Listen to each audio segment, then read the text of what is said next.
ज्ञान रूपं कृपालं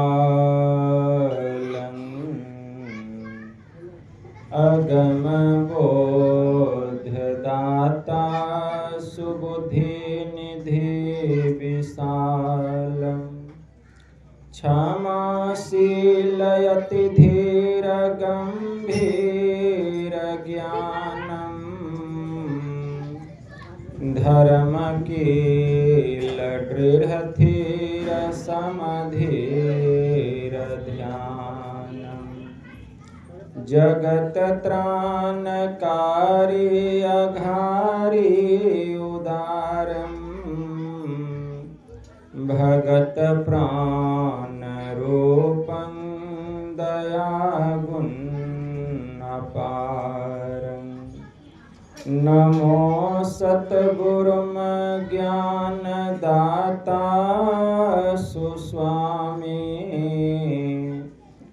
नमामि नमामि नमामि नमामि नमामि नमामि नमामि नमामि महाराज सद्गुरु है राजन को राजा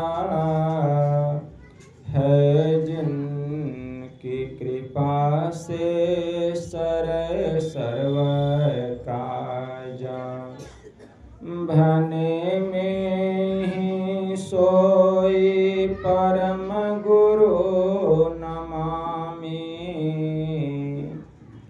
नमामि नमामि नमामि नमामि नमामि नमामि नमामि श्री सद्गुरु महाराज की जय।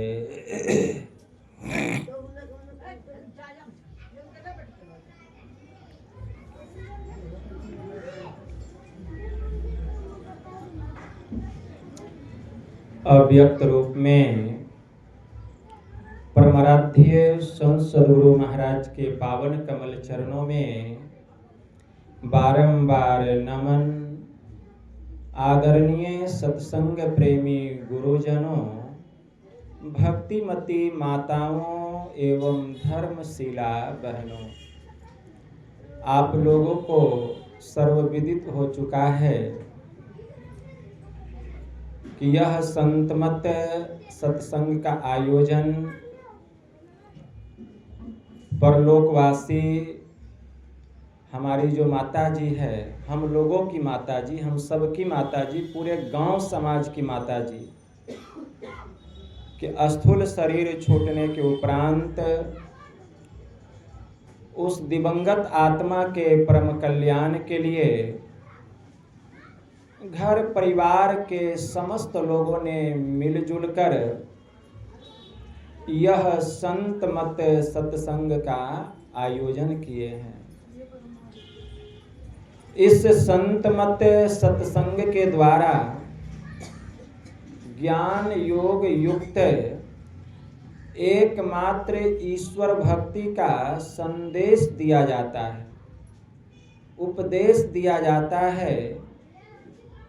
प्रत्येक प्राणी मात्र को बोध कराया जाता है कि ज्ञान क्या है, योग क्या है, भक्ति क्या है, जीव क्या है, माया क्या है, ब्रह्म क्या है। इन सभी रहस्यमयी बातों का ज्ञान सत्संग के माध्यम से यह जो जीव अबोध बना हुआ है, सत्संग श्रवण करते करते एक दिन वह सुबोध और परम ज्ञानी हो जाता है। अभी संत स्तुति और गुरु वंदना से पाठ का शुभारंभ हुआ। हम लोगों ने अति ही मनोयोग पूर्वक भक्ति युक्त ढंग से पाठ का श्रवण किया। तत्पश्चात श्री रामचरितमानस सार सटीक द्वितीय सोपान अयोध्या कांड से भी हम लोगों ने पाठ का श्रवण किया। हम सभी लोग जानते हैं कि एक दिन मरना सबको है। इस संसार में कोई भी रह नहीं पाया, सबको मरना है। लेकिन सबके मरने में अंतर बतलाया गया है। अंतर क्या बतलाया गया है? संत कबीर साहब ने कहा, आए हैं सो जाएंगे राजा रंक फकीर, एक सिंहासन चढ़ी चले, एक बांधे जात जंजीर। जाना तो सबको है, लेकिन एक स्वर्ग के सिंहासन पर चढ़ करके जाएंगे, स्वर्ग जाएंगे, और दूसरे जमदूत आएंगे और उसको पकड़ करके कहाँ लेकर के जाएंगे? जमपुरी लेकर के जाएंगे, नरक लोक में लेकर के जाएंगे, जंजीर में बांध करके लेकर के जाएंगे। तो दोनों के जाने में अंतर है। जंजीर में बांध कर कौन जाएंगे? जिसने जीवन में कभी शुभ कर्मों को नहीं किया है, जीवन में कभी अच्छे कामों को नहीं किया है, जिसने जीवन भर चोरी, बेईमानी, झूठ, कपट, ईर्ष्या, द्वेष, संसार के सुखों में ही जिसने अपने जीवन को बर्बाद कर दिया, वे लोग का जब शरीर छूटेगा तो जमदूत उसको जंजीर में बांध करके लेकर के जाएंगे। लेकिन जिसने जीवन में ध्यान किया, सत्संग किया, साधु संतों की सेवा की, ऐसे व्यक्ति का जब शरीर छूट जाता है तो स्वर्ग से विमान आता है और उसी विमान पर सवार होकर वे स्वर्ग लोक जाते हैं। इसलिए दोनों के जाने में अंतर बतलाया गया। अगर हमारे जीवन में कुछ काल के लिए भी सत्संग मिल जाए तो सत्संग से जीव का कितना कल्याण होता है। एक छोटा सा मैं आप लोगों को लघु कथा सुनाता हूं, ध्यान से सुन लीजिए। एक सेठ जी थे।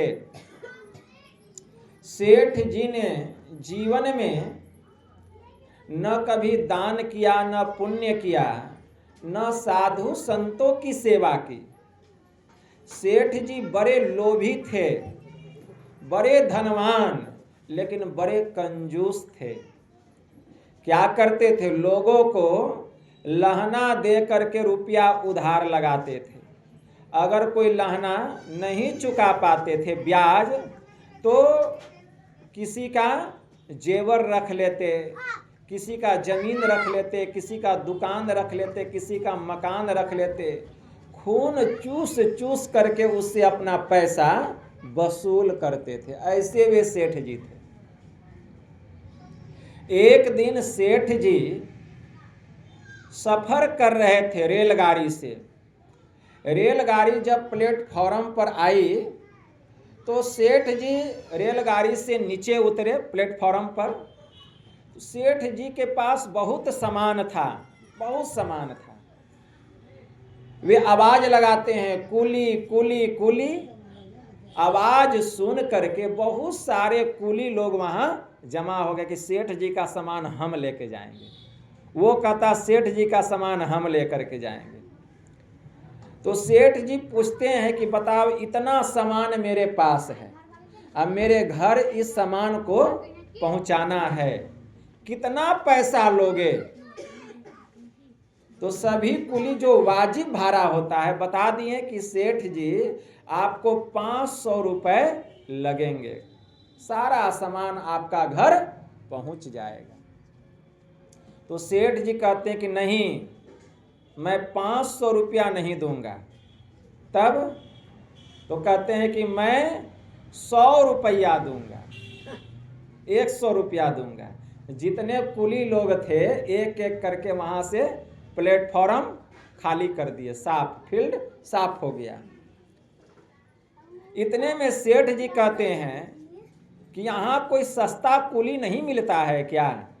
तो एक व्यक्ति आते हैं सेठ जी के पास और कहते हैं, सेठ जी एक व्यक्ति है, उसका नाम ही है सस्ता कुली। उसका नाम क्या है? सस्ता कुली। और वे प्लेटफॉर्म के बाहर चबूतरा पर बैठा हुआ है। आप वहां चले जाइए, आप जितना पैसा दीजिएगा उतना ही पैसे में सेठ जी आपका सारा सामान, वह कुली आपके घर पहुंचा देगा। सेठ जी यह सुन करके बड़े प्रसन्न हुए कि ऐसी बात है, कहें कि हाँ। तो सेठ जी जाते हैं बाहर चबूतरे पर और बाहर जाकर के आवाज लगाते हैं, कुली कुली कुली, आवाज लगाते हैं कि सस्ता कुली कहाँ हो, सस्ता कुली कहाँ हो। तो चबूतरा पर बैठा हुआ था, नाम ही था सस्ता कुली। सस्ता कुली आता है, कहता कहिए सेठ जी, का क्या नाम है तुम्हारा? तो वह कहता मेरा नाम है सस्ता कुली। तो कहते हैं कि देखो इतना सारा सामान है, मेरे घर पर पहुंचाना है, बताओ कितना पैसा लोगे पहुंचाने का? तो सस्ता कुली कहता है, सेठ जी आप जितना पैसा दीजिएगा मैं रख लूँगा। सेठ जी बड़े खुश हो गए, अरे क्या बात है, यह तो कहता जितना दीजिएगा रख लूँगा। कहा ठीक है तब उठाओ सामान। सब सामान सस्ता कुली उठा करके अपने ठेला पर लाद लिया और कहता है कि सेठ जी लेकिन एक शर्त है मेरा, सारा सामान तो मैं पहुंचा दूंगा, जो आप पैसा दीजिएगा ठीक है, जो दीजिएगा रख लूंगा, लेकिन एक शर्त है, मैं आपको रास्ते भर सत्संग सुनाऊंगा और आपको सत्संग सुनना पड़ेगा रास्ते भर, तब मैं यह सामान आपके घर लेकर के जाऊंगा। तो सेठ जी सोचते हैं कि क्या लगा है सत्संग सुनने में, बैठ जाएंगे ठेला गाड़ी पर सत्संग भी सुन लेंगे, टमटम गाड़ी था उसका। और अगर कहते हैं कि नहीं सुनेंगे सत्संग और कहीं कह दिया सामान नहीं ले जाएंगे, तब तो सेठ जी कहते ठीक है, मैं तुम्हारा सत्संग सुनने के लिए तैयार हूँ। कहा ठीक है। अब सस्ता कुली चला टमटम गाड़ी लेकर के सेठ जी के घर। अब पूरा रास्ता सेठ जी को सत्संग सुनाने लगा, सुना रहा है सत्संग, सेठ जी सुन रहे हैं। सुनाते सुनाते सेठ जी का घर आ गया। सस्ता कुली जितना सामान था सब सेठ जी के घर में ले जा करके रख दिया। अब सस्ता कुली जब निकलने लगा सामान रख करके, तो वो तो कहा था जितना पैसा आप दीजिएगा रख लूँगा। तो सेठ जी अपने पैकेट में हाथ लगाते हैं। तो पैकेट में जब हाथ लगाते हैं तो 5 रुपया का एक फटा पुराना नोट था। 5 रुपया का फटा पुराना नोट, वही 5 रुपया सस्ता कुली को दे देते हैं कि लो ये 5 रुपया रख लो। सस्ता कुली कुछ नहीं बोलता है, 5 रुपया रख लेता है। सोचिए सेठ जी कैसे थे। किराया कितना होता है?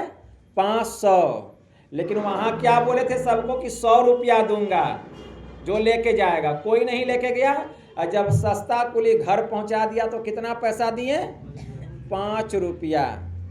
तो सस्ता कुली 5 रुपया रख लिया, लेकिन जाने के पहले वह कहता है सेठ जी मैं आपको कुछ कहना चाहता हूँ। तो सेठ जी कहते हैं कहो क्या बात है? तो सस्ता कुली कहता कि सेठ जी 7वें दिन मेरा शरीर छूट जाएगा और 8वें दिन आपका शरीर छूट जाएगा। मतलब 7वें दिन मेरी मृत्यु होगी और 8वें दिन आपका भी राम नाम सत्य हो जाएगा। इतना कह के सस्ता कुली चला आया। अब सेठ जी सोचने लगे कि कहीं किसी के बोलने से किसी की मृत्यु हो जाती है, हाँ? कहीं मच्छर के फूकने से पहाड़ उड़ता है? नहीं ना, बोल दिया। और अगर मृत्यु भी होगी तो उसने क्या कहा कि 7वें दिन उसकी होगी, 8वें दिन मेरी होगी। तो पहले वो ना मरेगा, बाद में ना हम मरेंगे। लेकिन मौत का नाम सुन करके डर तो सबको हो जाता है। तो थोड़ा सा सेठ जी को भी डर लग गया था। होते होते 6 दिन गुजर गया। जब 7वां दिन आया तो सेठ जी के मन में हुआ कि वो सस्ता कुली कहा था कि 7वें दिन मेरी मृत्यु हो जाएगी और 8वें दिन आपकी हो जाएगी। तो आज तो 7वां दिन है, चल के देखना चाहिए कि सस्ता कुली मर गया कि जिंदा है। तो सेठ जी आते हैं उसी स्टेशन पर जिस प्लेटफॉर्म के बाहर चबूतरे पर सस्ता कुली रहता था। जब वहां आए तो देखते हैं कि वह सस्ता कुली नहीं है, लेकिन देखते हैं रोड पर बहुत भीड़ लगी हुई है, बहुत भीड़ लगी हुई है। तो सेठ जी पूछते हैं कि किस बात का भीड़ लगा हुआ है रोड पर? तो सभी लोग रो रहे हैं, माथा पीट रहे। कहते हैं सेठ जी आपको पता नहीं है, एक बड़े सज्जन व्यक्ति थे, बड़े सज्जन, और उसका नाम था सस्ता कुली। आज बेचारा वह मर गया, उसका राम नाम सत्य हो गया। उसी को देखने के लिए इतनी भीड़ लगी हुई है। सस्ता कुली का नाम सुन करके कि मर गया, सेठ जी के पैर के नीचे की जमीन खिसक गई। वे दौड़ते हुए गए कि बात सही है कि गलत है। भीड़ को चीरते हुए देखते हैं कि यह तो वही व्यक्ति है सस्ता कुली जो कि मेरा सामान घर पहुंचाया था। अब तो उनका रातों का नींद और दिन का चैन, खाना पीना सोना जागना सब हराम। आते हैं घर, पत्नी कहती है पानी पी लीजिए, कहते हटाओ पानी, अब कुछ भी अच्छा नहीं लग रहा है। न सेठ जी को अपनी पत्नी अच्छी लग रही है, न पुत्र अच्छा लग रहा है। इतना सुंदर एकदम अटांटलिका भवन बनाए थे, टाइल्स मार्बल संगमरमर पत्थर लगा हुआ था। मकान भी अच्छा नहीं लग रहा है, किसी काम का नहीं। सेठ जी को कुछ भी अच्छा नहीं लग रहा। अब चारों तरफ उनका मौत नाचने लगा कि अब तो 8वां दिन हम मर जाएंगे, आज भर ही टाइम है। रात हो गया। सेठ जी खाना पीना नहीं खाएं, पानी भी नहीं पिए और सोच में पड़ गए कि अब क्या होगा। जैसे ही 12 बजा, सेठ जी का भी राम नाम सत्य हो गया, सेठ जी भी मर गए। अब देखिए अभी कितना अच्छा लगता है, बेटा बेटी माए बाप भाई बहन, लेकिन पता चल जाए कि सही माने में कल मेरी मृत्यु होगी, कोई अच्छा लगेगा? सही सही बात बताइएगा, कोई अच्छा लगेगा? कितना सुंदर बेटा हो, कितनी सुंदर बेटी हो, कितना धन हो आपके पास, लेकिन सही माने में आपको पता चल जाए कि कल आपकी मृत्यु होगी, तो सही माने में आपको कुछ भी संसार का सुख अच्छा लगने वाला नहीं है, क्योंकि मौत ही जीवन का सत्य है। और यह जो जीवन है जिसको सत्य मान रहे हैं, यह सत्य नहीं, यह असत्य है। इसलिए संत पलटू साहब की वाणी में आया, जीवत कहिए झूठ असाच है मरण को, आजहूं मूर्ख चेत गहो गुरु नाम को। अरे मांस के ऊपर चाम, चाम के ऊपर रंग है, अजय है जीव अकेल नाही कोई संग है। ध्यान से सुनिए, मैं 1 घंटा प्रवचन करूंगा, हलचल नहीं कीजिएगा। संत पलटू साहब कहते हैं कि जीवत कहिए झूठ है, मतलब जीवन जो है यह झूठा है, क्योंकि यह हमेशा रहने वाला नहीं है। साच है मरण को, लेकिन मरना सत्य है। इसलिए अजहूं मूर्ख चेत, अरे संसार के लोगों अभी भी अचेत क्यों पड़े हुए हो, सचेत हो जाओ। गहो गुरु नाम को, गुरु की भक्ति करो। मांस के ऊपर चाम, हड्डी के ऊपर में क्या है? मांस है। अब मांस के ऊपर में क्या है? चमड़ा है। आज चमड़ा कैसा है? चाम के ऊपर रंग है। किसी का चमड़ा गोरा है तो किसी का चमड़ा काला है, यही ना है, गोरा काला चमड़ा। तो मांस के ऊपर चाम और चाम के ऊपर रंग है, लेकिन जई है जीव अकेल नाही कोई संग है। लेकिन शरीर से जब जीव निकलेगा तो यह हार मांस और चाम का जो गोरा काला शरीर है साथ में जाएगा, यह तो जल करके राख हो जाएगा। कौन जाएगा? जई है जीव अकेल, जीवात्मा अकेले जाएगा, ना ही कोई संग है, उसके साथ कोई जाने वाला नहीं। फिर मोह कैसा? किससे मोह? सस्ता कुली का शरीर छूटा, सेठ जी का भी 8वें दिन शरीर छूट गया। अब देखिए, जब सेठ जी का शरीर छूटा है तो कौन आया है लेने के लिए? जमदूत आया है। जमदूत आया सेठ जी को लेने, और जमदूत ले करके जा रहा है उस जीव को। लेके कहाँ गया? लेके जमपुर लेके गया।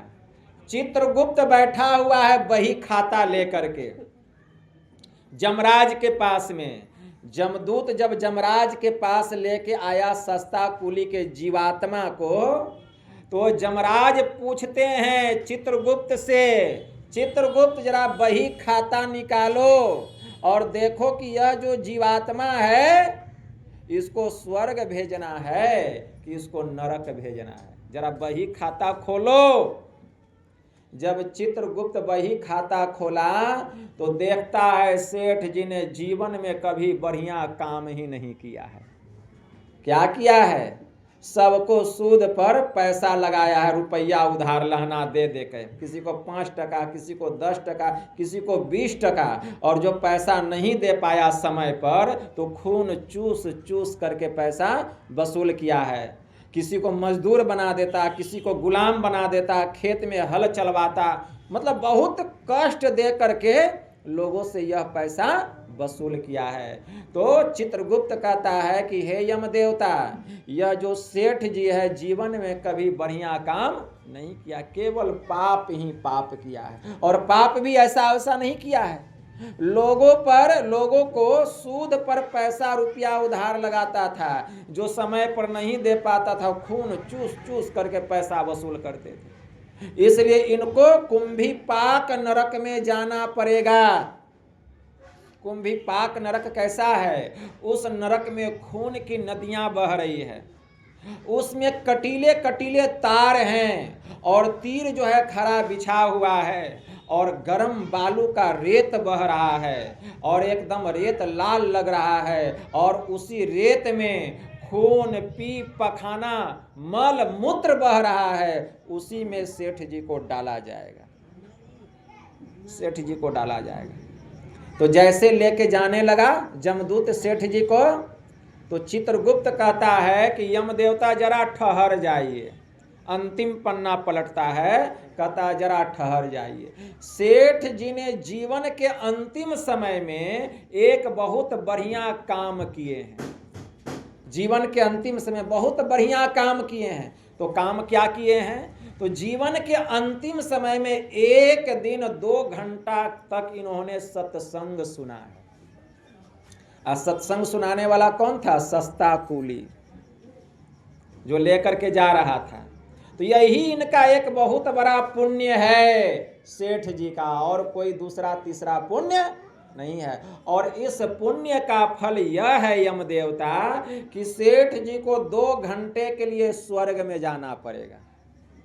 2 घंटा जो सत्संग सुने तो 2 घंटे के लिए स्वर्ग में जाना पड़ेगा। 2 घंटा के बाद स्वर्ग से फिर कुंभीपाक नरक में इनको डाल देना है। तो यम देवता कहते हैं किसको? अपने जमदूत को कि जाओ सेठ जी को स्वर्ग लेकर के 2 घंटे के लिए स्वर्ग में डाल दो। 2 घंटा स्वर्ग का सुख भोग लेगा तो इसको वहां से बुला लेना और फिर कुंभीपाक नरक में ले जा करके डाल देना। जमदूत चला सेठ जी के जीवात्मा को लेके और स्वर्ग में भेज देते। कहते हैं जाइए सेठ जी, 2 घंटा का टाइम है, 2 घंटे के बाद हम लोग आपको बुलाएंगे, फिर मेरे साथ चलिएगा। सेठ जी को छोड़ दिया स्वर्ग लोग। जैसे सेठ जी स्वर्ग में गए तो क्या देखते हैं? स्वर्ग के सिंहासन पर सस्ता कुली बैठा हुआ है। स्वर्ग के सिंहासन पर कौन बैठा हुआ है? सस्ता कुली बैठा हुआ। जैसे सस्ता कुली को देखा, सेठ जी दौड़ते हुए गए और कहते सस्ता कुली मुझे बचा लो, मुझे बचा लो, मुझे बचा लो, जमदूत मेरा बाहर में इंतजार कर रहा है, 2 घंटा का स्वर्ग मिला है, फिर हमको नरक में जाना पड़ेगा। और सस्ता कुली स्वर्ग के सिंहासन पर है। क्यों? सस्ता कुली ने जीवन में कोई पाप नहीं किया, जितना भी काम किया शुभ किया, सबका उपकार किया, किसी का अपकार नहीं किया। कहाँ है? स्वर्ग के सिंहासन पर बैठा हुआ है। इसीलिए कहा गया अपनी अपनी करनी अपने अपने साथ, अपने अपने साथ करे सो आगे आवे। अब बाप के करनी बाप, पुत के पुत ही पावे, जोरू को जोरू खसम खसम को फलता, अपनी करनी से ती जीव सब पार उतरता, नेकी बदी है संग और न संगी कोई, देख बूझे विचार संगे जई है दुई, पलटू करनी और के नहीं और के मात, अपनी अपनी करनी अपने अपने साथ। जैसा हम कर्म करेंगे उसी के अनुकूल हमको फल भोगना पड़ेगा। इसीलिए संतों ने कहा कि कर्म के प्रति सावधान, सावधान होकर के कर्म कीजिए। सस्ता कुली सेठ जी को बैठाते हैं, कहते सेठ जी बैठिए। वही सस्ता कुली है जिसको 5 रुपया दिया था। और सेठ जी क्या कहते हैं सस्ता कुली को कि सस्ता कुली तुमने बिल्कुल ठीक कहा था कि 7वें दिन तुम्हारा शरीर छूटेगा और 8वें दिन मेरा शरीर छूटेगा। वही बात हुआ, लेकिन तुमको स्वर्ग मिल गया, हमको तो नरक मिलने वाला है, हमको उस नरक के आग से बचा लो। तो सस्ता कुली कहते सेठ जी आप बैठिए, मैं आपको यहाँ सत्संग सुनाता हूँ। मैं सत्संग सुनाऊंगा तो आपका पुण्य बढ़ेगा, और उधर जमदूत 2 घंटा पूरा हो जाएगा तो आपको बुलाएगा, लेकिन पीछे मुड़ के देखना नहीं है। कितना भी लोभ दे लालच दे, पीछे मुड़ के देखना नहीं है, केवल सत्संग सुनना। सत्संग सुनाने लग गया सस्ता कुली सेठ जी को। जैसे 2 घंटा पूरा हुआ, अब जमदूत जो है बुला रहा है, सेठ जी चलिए आपका समय पूरा हो गया, चलिए। सेठ जी सुन ही नहीं रहे हैं, और इधर सत्संग सुनते सुनते इसका पुण्य बढ़ने लगा। इसका पुण्य इतना बढ़ने लगा कि जमदूत को स्वर्ग के द्वार पर से भागना पड़ गया, और सेठ जी का इतना पुण्य जमा हो गया कि सेठ जी हमेशा के लिए सस्ता कुली के साथ स्वर्ग में रह गए। यह है सत्संग की महिमा, यह है सत्संग की महिमा। मैंने आप लोगों को जो सुनाया कि सत्संग क्या चीज है। सत्संग साधारण नहीं है। भगवान महायुगेश्वर श्री कृष्ण उद्धव जी से कह रहे हैं, क्या कहते हैं कि हे उद्धव, सत्संग जिस तरह मुझे अपने बस में कर लेता है, वैसा बस में करने वाला न तो नाना प्रकार के तीर्थ, न तो नाना प्रकार के होम, न तो नाना प्रकार के हवन, न तो नाना प्रकार के अनुष्ठान। हे उद्धव कहाँ तक कहूँ, नाना प्रकार के तीर्थों और व्रतों के द्वारा भी मैं बस में होने वाला नहीं, लेकिन सत्संग आसानी से मुझे अपने बस में कर लेता है। इसीलिए भगवान श्री राम ने माता सबरी से कहा, सबरी प्रथम भगति संतन कर संगा। मेरी पहली भक्ति है संतों का संग करो, संत का संग करना पड़ेगा, ठीक है ना। सत्संग की कितनी महिमा है। संत कबीर साहब कहते हैं, नारद साध सो अंतर नाही, नारद साध सो अंतर नाही, जो कोई साध सो अंतर राखे, सो नर नर के जाई, जागे साध तो मैं भी जागूं, सोवे साध तो सोऊं, जो कोई मेरो साध दुखावे, जरा मूल से लऊं, जहां साध मेरो जस गावे, तहां करूं मैं बासा, असाध चले आगे उठ धाऊं, मोही साधु की आशा। माया मेरी अर्ध शरीरी और संतन की दासी, 68 तीर्थ साध के चरणन कोटि गया और काशी, अंतर ध्यान नाम निज केरा, जिन भजिया तिन पाई, कहे कबीर साध की महिमा हरि अपने मुंह गाई। ऐसे संतों की महिमा भगवान अपने मुंह से गाते हैं कि नारद साध सो अंतर नाही, कि मुझ में, भगवान विष्णु कह रहे हैं कि मुझ में और संत में कोई अंतर नहीं है। जो कोई साध सो अंतर राखे सो नर नर के जाए। भगवान विष्णु कहते हैं कि जो मुझ में और संत में अंतर रखता है, दोनों को अलग अलग मानता है, वह नरक में जाता है। जागे साध तो मैं भी जागूं, कि हे नारद, भगवान विष्णु किससे कह रहे हैं? देवर्षि नारद बाबा से कह रहे हैं कि हे नारद, जागे साध तो मैं भी जागूं, जब संत जगते हैं तो मैं भी जगता हूं। और सोवे साध तो सोऊं, और जब ये सो जाते हैं तो मैं भी सोने चला जाता हूं।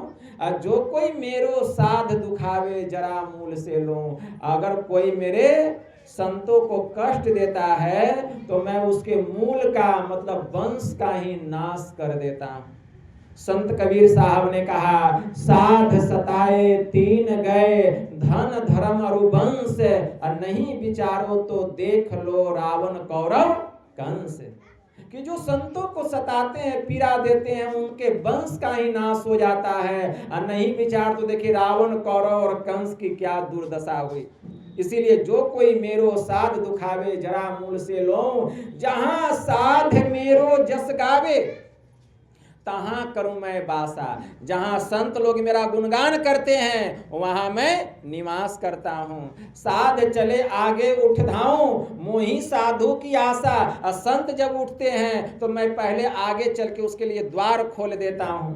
माया मेरी अर्ध शरीरी, यह जो माया है यह मेरा आधा अंग है। और संतन की दासी, यह संतों की दासी है। 68 तीर्थ साध के चरणन कोटि गया और काशी। संसार में 68 तीर्थ है और वह संतों के चरणों के नीचे में है। भगवान विष्णु कहते हैं कि 68 तीर्थ साध के चरणन कोटि गया और काशी। अंतर ध्यान नाम निज केरा, जिन भजिया तिन पाई। कहे कबीर साध की महिमा हरि अपने मुख गाई। तो ऐसे संतों की महिमा भगवान अपने मुंह से गाते हैं। सोचिए कि संत कैसे होते हैं। सबसे बड़े हैं संत, दूसरा नाम है, तीजे 10 अवतार तिन्हें प्रणाम है। ब्रह्मा विष्णु महेश सकल संसार है। अरे हाँ रे पलटू, सबके ऊपर संत मुकुट सरदार है। ऐसे होते हैं संत, सबसे बड़े होते हैं संत। एक बड़े उच्च कोटि के महापुरुष हो गए, उनका नाम था गुरु अंगद देव जी महाराज। बैठिए, उसको छोड़िए, बैठिए, उठ बैठ नहीं कीजिए। श्री सदगुरु महाराज की जय। बैठिए सत्संग। तो एक बड़े उच्च कोटि के महापुरुष हो गए। ध्यान से सुनिए, मैं आप लोगों को ऐसा ऐसा प्रसंग सुनाऊंगा कि आपकी भक्ति इतनी बढ़ जाएगी कि इतना लाभ मिलेगा कि लगेगा कि हमने कुछ क्षण में बहुत कुछ प्राप्त किया। एक बड़े उच्च कोटि के महापुरुष हो गए गुरु अंगद देव जी महाराज। गुरु अंगद देव जी महाराज की बेटी का विवाह हो गया अमरदास जी के पुत्र से। जब वह लड़की अपने ससुराल आई तो खाना पका रही थी, और खाना पकाते हुए एक भजन भी गुनगुना रही थी। उनके ससुर साहब जो अमरदास थे सुन लेते हैं, इतना सुंदर भजन। कहते हैं बेटी, इतना सुंदर भजन तुमने कहाँ से सीखा? यह तो मन को पूरा खींच रहा है अपनी ओर। कहा यह भजन हमारे पिताजी ने मुझे सिखलाया है। तो उनके ससुर साहब कहते हैं तब तो मैं भी जाऊंगा अपने समधी साहब का दर्शन करने, क्योंकि मैं हर साल जगदम्बा माता का दर्शन करने के लिए जाता हूं। पंजाब के बगल में एक स्थान है हिंगुला माता का, उसका नाम ही है हिंगुला माता, मतलब जगदम्बा माता, मतलब दुर्गा माता। मैं हर साल जाता हूँ माता का दर्शन करने, तीर्थ करने। और रास्ते में तो समधी जी का घर है, उनसे मिल भी लूंगा, 2-4 भजन भी सीख लूंगा। तो उनकी पुतोहू कहती है कि हाँ जरूर जाइएगा, मेरे पिताजी आपको बहुत भजन सिखा देंगे। जाते हैं, हिंगुला माता का दर्शन करते हैं, जगदम्बा माता का, दुर्गा माता का। और दर्शन करके रास्ते में गुरु अंगद देव जी महाराज का घर था, समधी साहब का। संध्या हो गई, घर में ठहर गए।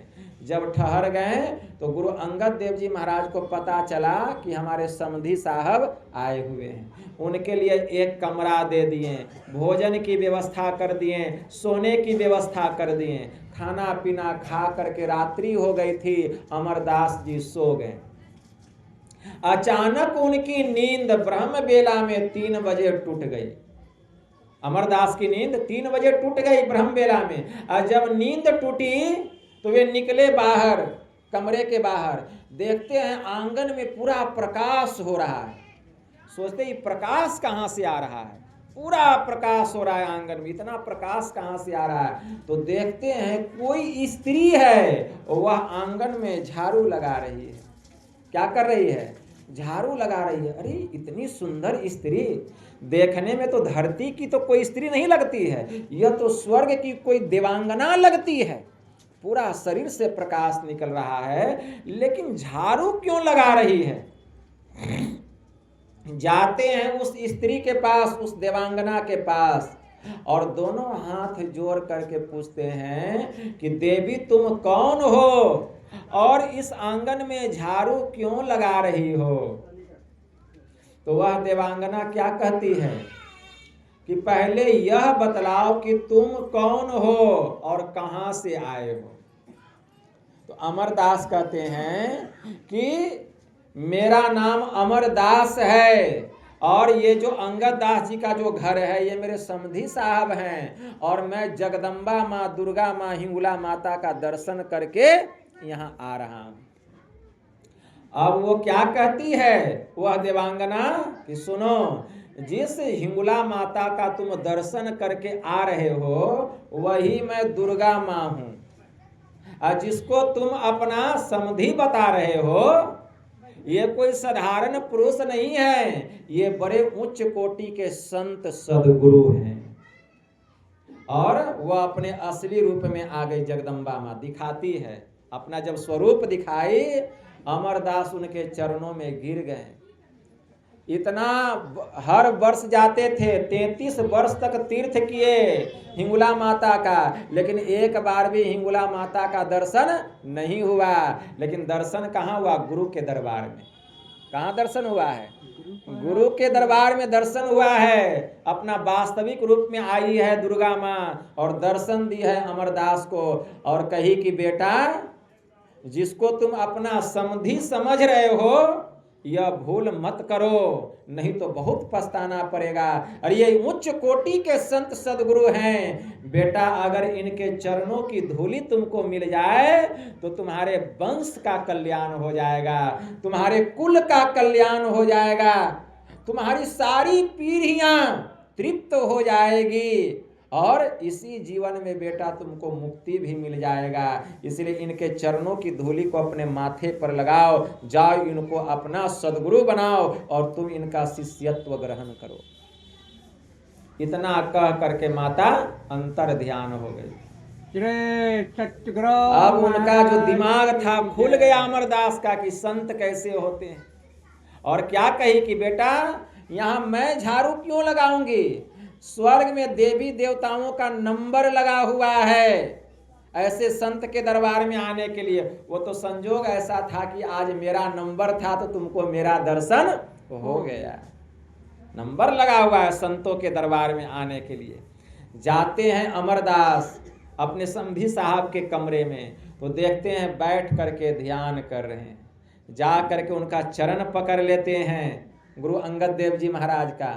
गुरु अंगद देव जी महाराज कहते हैं समधी साहब मेरा पैर छोड़िए, आप मेरा चरण क्यों पकड़ लिए हैं?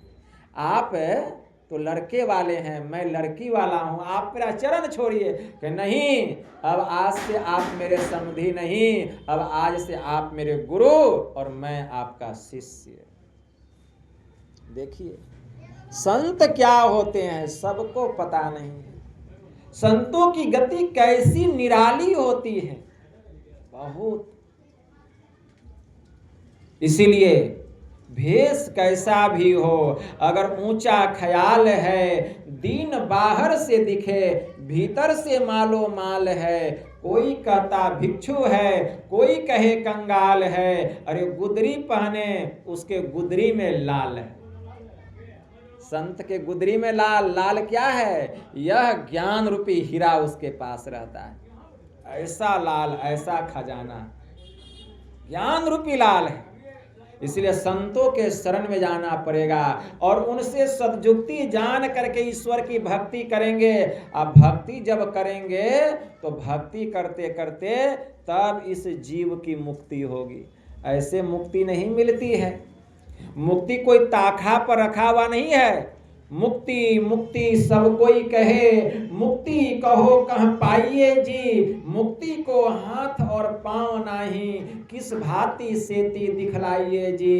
ज्ञान ध्यान की बात बूझिए या मन को खूब समझाइए जी, पलटू मुँह पर किन्ह देखा, जीवत ही मुक्त हो जाइए जी। इसलिए अगर मुक्ति को पाना है तो जीते जी क्या करना पड़ेगा?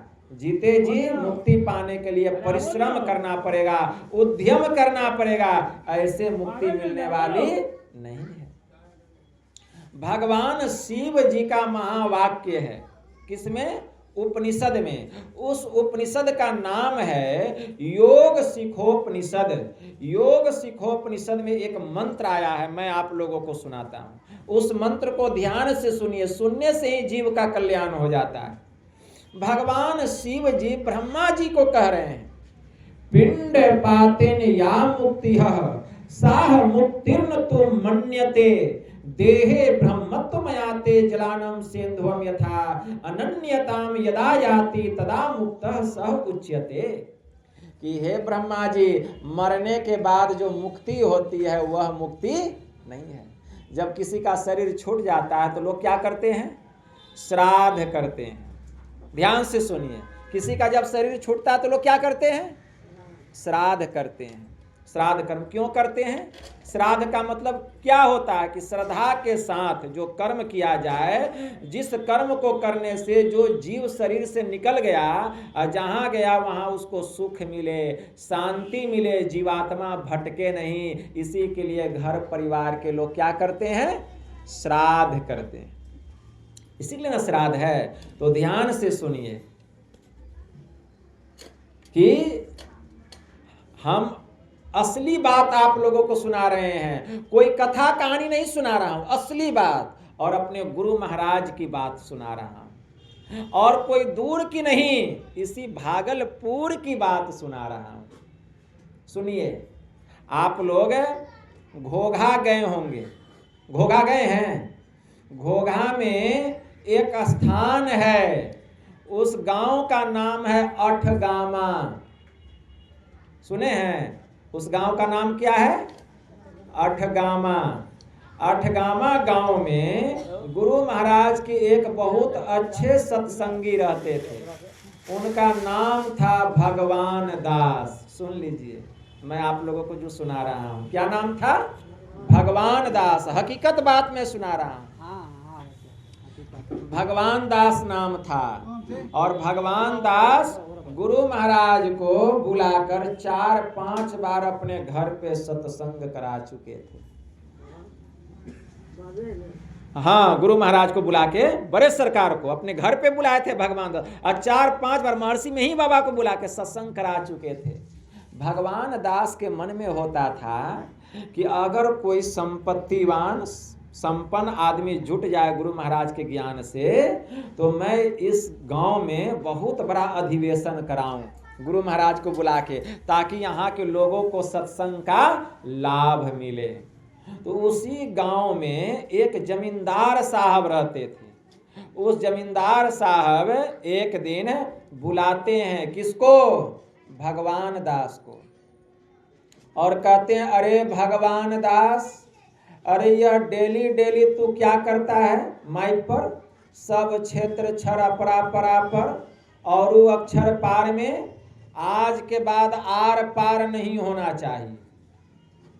अगर तुमको सत्संग करना है तो मुंह से बोल बोल के अपने घर में करो। ये सुबह सुबह जो बोल बोल करके जगा देता है, नींद हराम हो जाती है, नींद खराब हो जाता है। आज के बाद माइक पर ये आर पार नहीं होना चाहिए।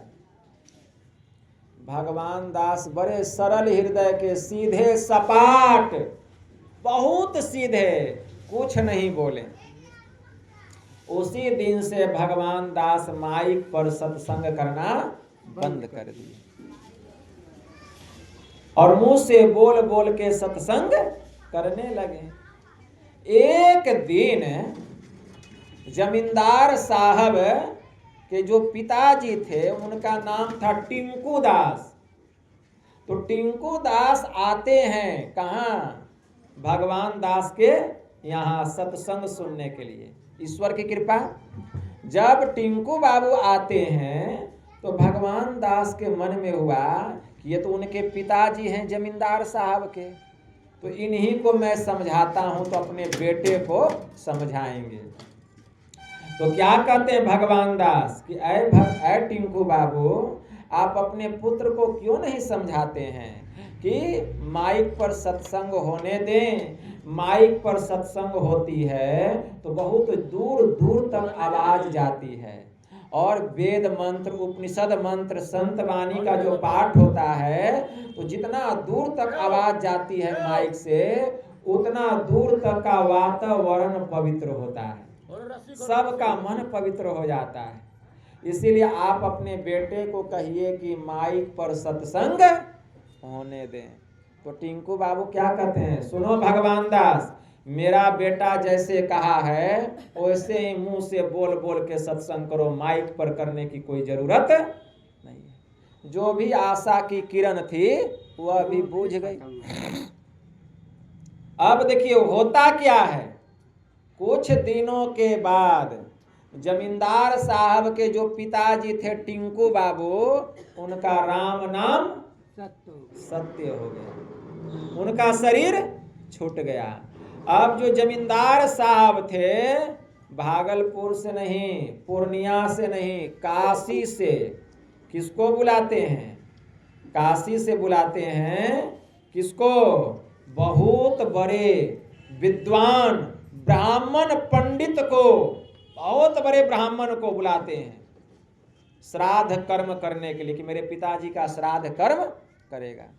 तो जब बुलाते हैं वहां से वे आते हैं ब्राह्मण देवता, और जमींदार साहब के पिताजी का श्राद्ध कर्म खूब बढ़िया ढंग से कर देते हैं। और जब बढ़िया ढंग से कर देते हैं तो कहते हैं, कौन? वही ब्राह्मण, वही जो आए थे काशी नगरी से, कहते हैं जमींदार साहब आप चिंता नहीं कीजिए, मैंने आपके पिताजी का श्राद्ध कर्म इतना अच्छा से कर दिया है, वेद मंत्र के साथ अर्पण तर्पण और पिंडदान भी गया में जा करके कर दिया है, जिसके फलस्वरूप आपके पिताजी स्वर्ग चले गए हैं। आपके पिताजी को स्वर्ग मिल गया, आप निश्चिंत रहिए। जमींदार साहब खुश हो गए। अब खुश हो करके उस ब्राह्मण देवता को क्या करते हैं, एक ट्रक पर तोशक, तकिया, मच्छरदानी, कुर्सी, टेबुल, पीतल का बर्तन, तांबा का बर्तन, स्टील का बर्तन, एल्युमिनियम का बर्तन और कुछ द्रव्य, रुपया, पैसा, सोना चांदी, पैसे की तो कमी थी नहीं, दे करके विदा कर दिए काशी। हो गया। ब्राह्मण देवता खुशी मन से अपने स्थान पर चले गए, बनारस चले गए, काशी चले गए। अब देखिए अभी कुछ दिन हुआ था, कुछ दिन, एक सप्ताह के बाद भगवान दास सोए हुए थे अपने कमरे में, और भगवान दास स्वप्न देखने लगे। टिंकू बाबू आते हैं उनके स्वप्न में और कहते हैं कि हे भगवान दास, मैं बहुत बड़ा पापी, मैं बहुत अपराधी, मैंने इतना पाप किया है, इतना पाप किया है कि देखो मेरा शरीर तो छूट गया, लेकिन मरने के बाद मैं सांप बन गया। क्या बन गया हूँ? सांप। और अपने घर में, अपने घर के पिछवाड़े में मैं बिल में रहता हूँ, मैं उसी बिल में, घर के पिछवाड़े में रहता हूँ। इसीलिए अब तुम ही मेरा उद्धार कर सकते हो, तुम्हारे अलावा और कोई दूसरा मेरा उद्धार करने वाला नहीं है। इसीलिए हे भगवान दास, तुम जाओ मेरे घर और मेरे नाम पर तुम सत्संग करो। तो भगवान दास कहते, टिंकू बाबू आपका जब शरीर छूट गया था तो आपका जो पुत्र था काशी नगरी से ब्राह्मण को बुला करके आपका श्राद्ध कर्म किया वेद मंत्र के साथ, और उस ब्राह्मण ने कहा कि आपको स्वर्ग मिल गया है। तो टिंकू बाबू कहते हैं कि नहीं नहीं नहीं नहीं भगवान दास, वह ब्राह्मण बिल्कुल झूठ बोला था, मुझे कोई स्वर्ग नहीं मिला है, मैं तो सांप बन गया हूं। तो ऐसा क्यों? तो कहते हैं तुमको नहीं पता, एक दिन तुमने मुझसे कहा था कि तुम अपने बेटे को क्यों नहीं समझाते हो कि माइक पर सत्संग होने दे, लेकिन मैंने इसका विरोध किया और अपने बेटे का समर्थन देते हुए कहा कि नहीं, मेरा बेटा जैसा कहता वही करो, माइक पर सत्संग करने की कोई आवश्यकता नहीं। यही जो मैंने विरोध किया सत्संग का, उसी पाप के कारण परमात्मा ने मुझे सर्प की जोनी में डाल दिया। अब तुम ही मेरा उद्धार कर सकते हो, इसलिए जाओ तुम मेरे नाम पर सत्संग करो, तभी मेरा उद्धार होगा, और उस सत्संग में मैं भी आऊंगा। तो भगवान दास कहते हैं आप कैसे आइएगा? तो देखो मेरे घर के पीछे एक बिल है चट्टान के नीचे, तुम जैसे सत्संग शुरू करोगे वहां आवाज लगा देना कि टिंकू बाबू अब हम सत्संग शुरू कर रहे हैं, बस मैं वहां चला आऊंगा। इतना सुनना था, स्वप्न भंग हो गया।